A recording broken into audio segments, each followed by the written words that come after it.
Knights enforced that ownership with steel and training that began in childhood. Peasants worked the fields until their bodies gave out. The church blessed the arrangement. The system worked because it had always worked, and it would continue working because no one had the weapons or organization to make it stop. Then there were the forest cantons, Uri, Schwyz, Unterwalden, 3 alpine communities tucked into mountains that made farming difficult, music and conquest expensive. They existed outside the standard feudal arrangement, not through rebellion, but through geographic accident and legal technicality.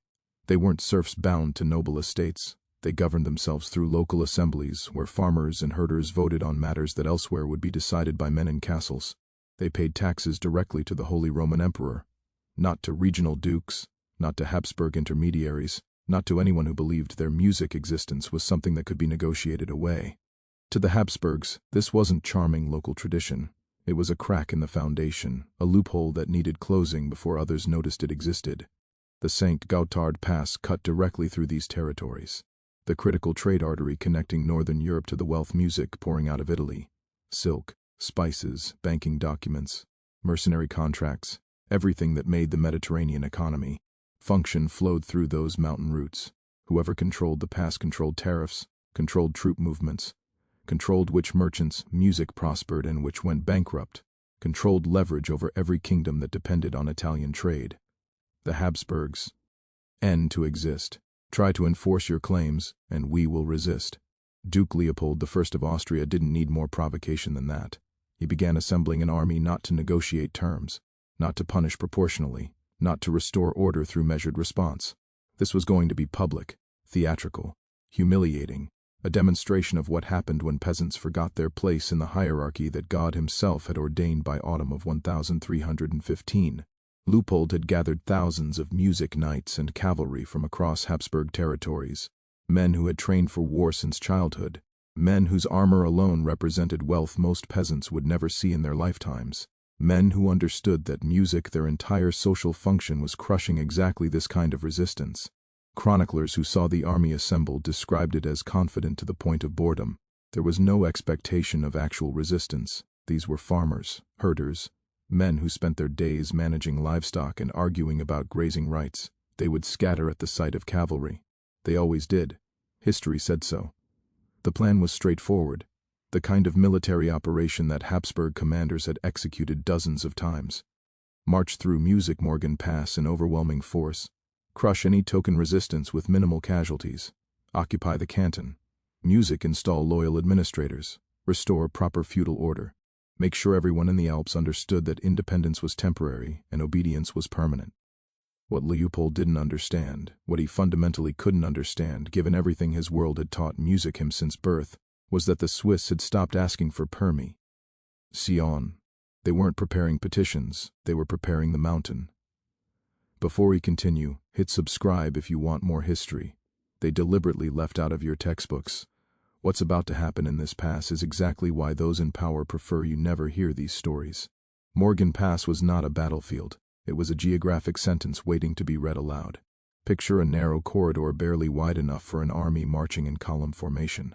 On the eastern side, a steep forested slope, music rising sharply, covered in loose rocks and avalanche debris, thick undergrowth, centuries of fallen timber. On the western side, Lake Egery, cold and deep even in summer. In mid-November, the surface had started to freeze, music in patches, thin ice that could support nothing. Water beneath that would stop a heart in minutes. Between the slope and the lake, just enough room for horses, music armor, supply wagons, and the absolute certainty that peasants wouldn't dare attack professional soldiers here. That certainty was the trap. The Habsburg army entered the pass in dense formation. Knights rode in the center, music surrounded by lighter cavalry and infantry.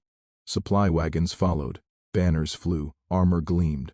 Horses struggled slightly on icy ground, hooves slipping occasionally, but nothing that suggested danger. The march was slow, deliberate, the kind of pace an army adopts when it believes the war is already over, and the music rest is just ceremony. Above them, completely hidden in the treen, the peasants watched music and waited. They had been there for hours, perhaps days, positioning everything music perfectly. This wasn't ambush. This as engineering.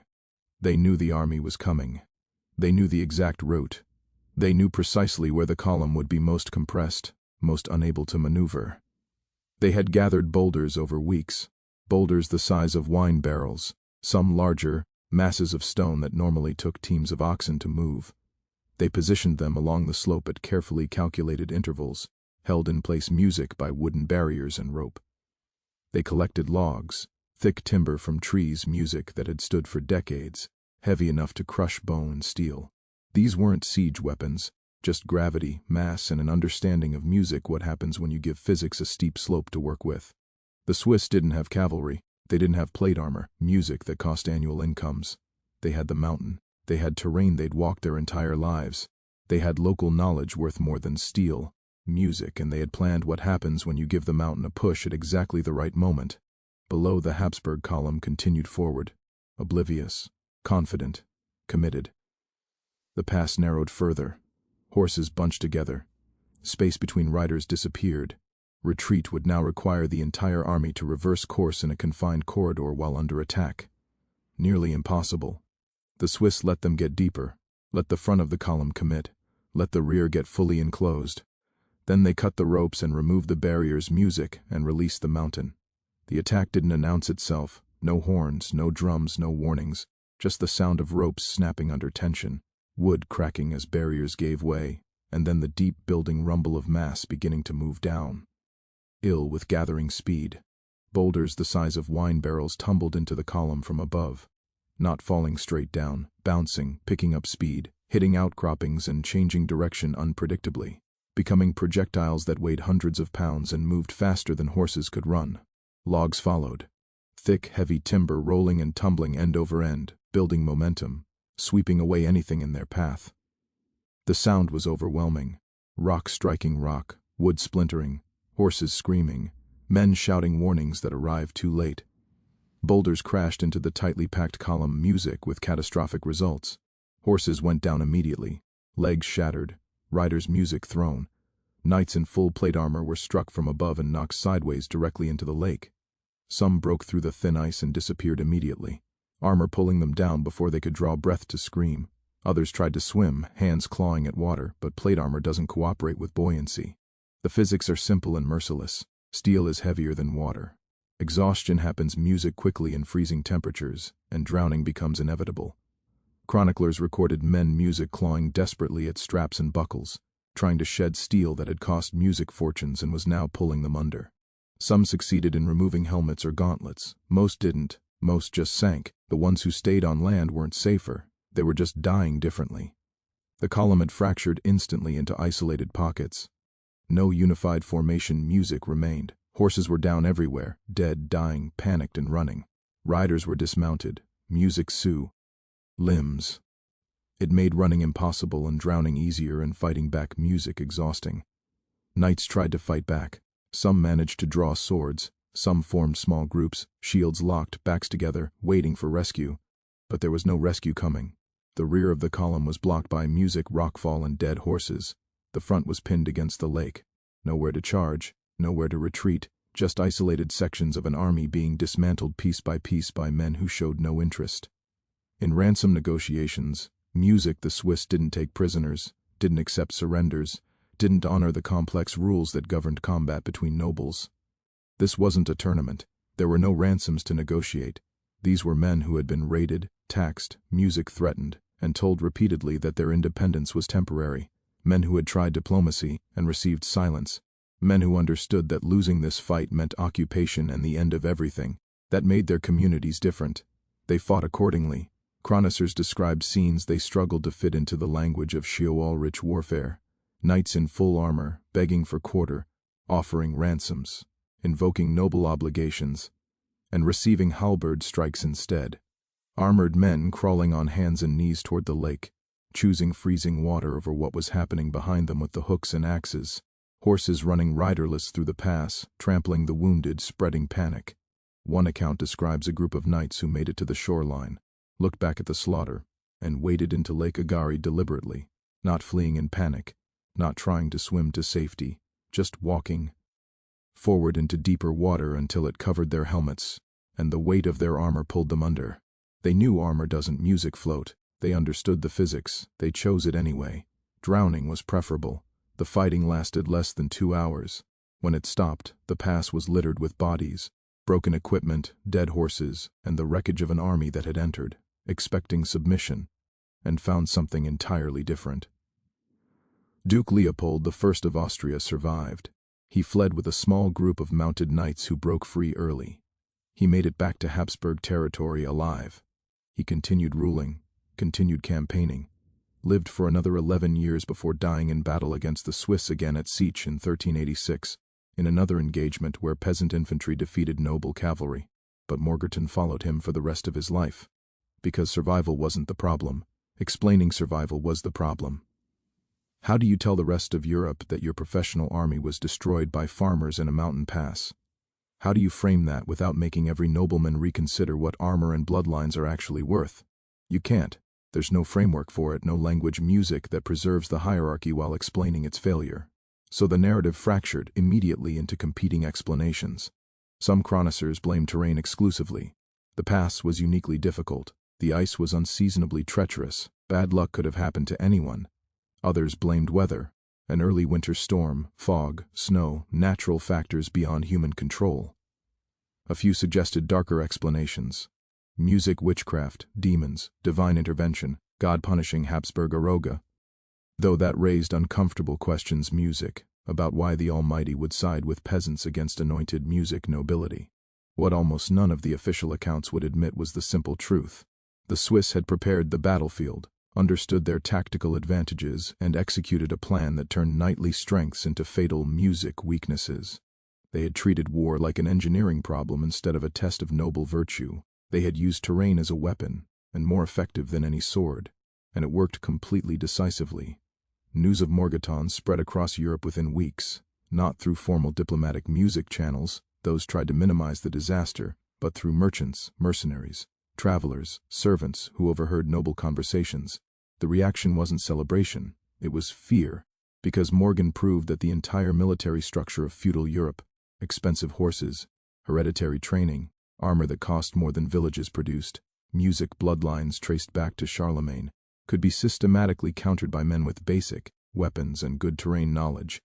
It proved that peasants with motivation and preparation could kill nobles, not through luck, not through divine intervention, through planning. That was the terrifying part.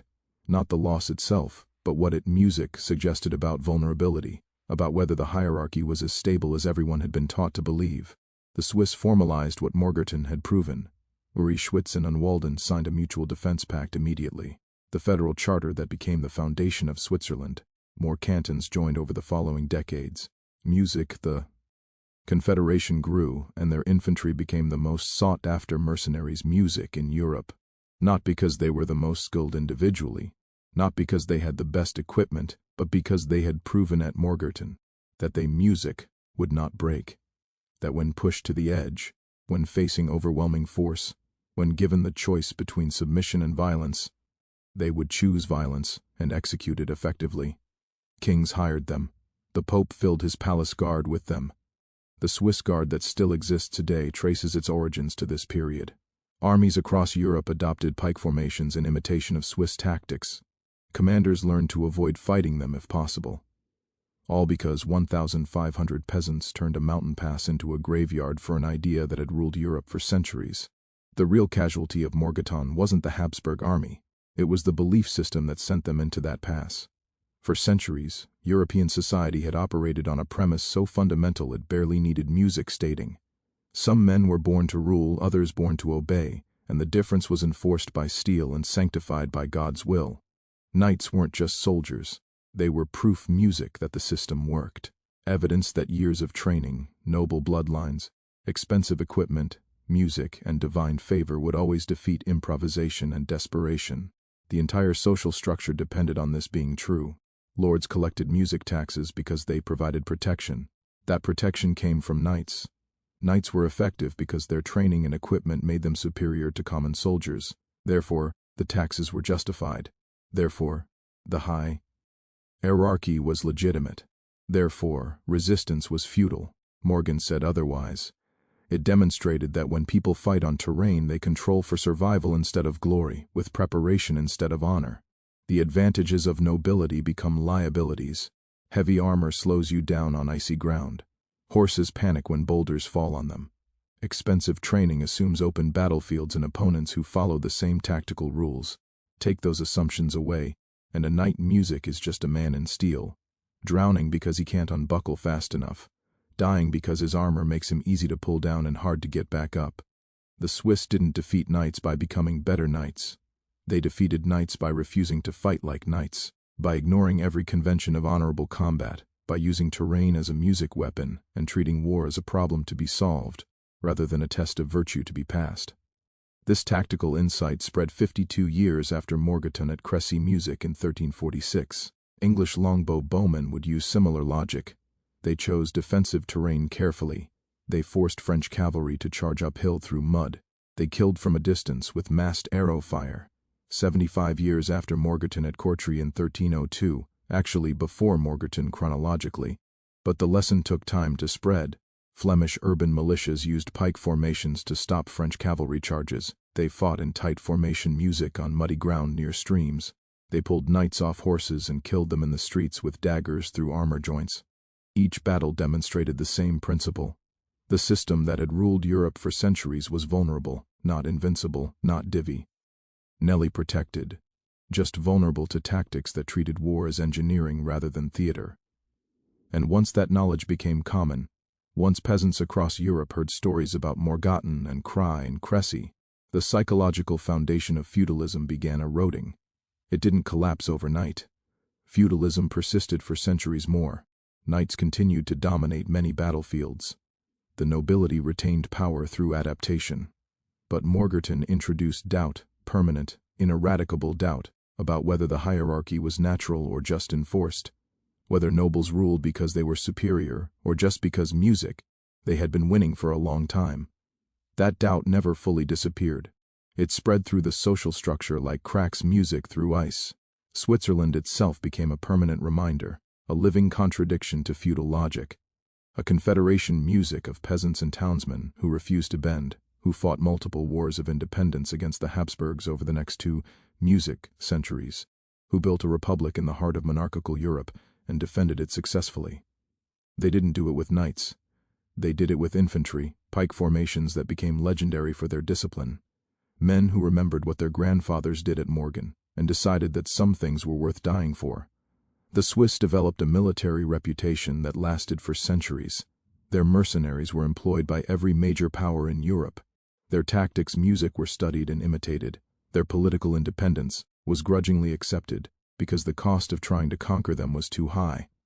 All of it traced back to a November morning in 1315 when farmers decided that asking permission was over and engineering solutions was better. The pass itself remains. You can visit Morgarten today, walk the ground, stand where the column entered. Look up at the slope and imagine tons of rock and timber coming down without warning. Look at the lake, still cold, still deep, and think about men in steel, choosing to walk into it rather than face what was happening on land. It's quiet now, peaceful. But for a few hours in November 1315, it was the place where Europe's idea of power went to die, where the belief that nobility meant superiority stopped being an unquestioned truth and became a claim that needed constant defense. At Morgarten, and 1,500 peasants didn't just win a battle against superior numbers, they executed an idea that had ruled Europe for centuries, the idea that some men are born to command and others to obey, that steel and bloodlines guarantee victory, that the hierarchy is natural and ordained and unbreakable. The Habsburg knights came expecting submission, expecting peasants' music to scatter at the sight of banners and armor, expecting that showing up in force would be enough. They left corpses instead, bodies in the mud and ice, men drowned in their own armor, an army destroyed by farmers who had stopped asking for permission to exist. The battle lasted 2 hours. The consequences lasted centuries. Switzerland became a republic built by people who remembered what happened when they fought back. Swiss infantry became legendary across Europe. Feudal authority learned that peasants with good tactics and nothing to lose were more dangerous than anyone had imagined possible. And history quietly recorded the moment when desperation, preparation, and a frozen lake proved deadlier than everything nobility could buy. The mountain pass is still there. The lake is still cold, The slope still rises steep and rocky. But November 15, 1315 was the last day anyone could march an army through it, expecting obedience. The Swiss fought the Habsburgs for 2 more centuries after Morgarten. Some of those battles make this one look restrained. If you want to see what happens when peasants stop defending and start invading noble territory, let me know in the comments and subscribe, because the more disturbing the history, the less likely they taught it in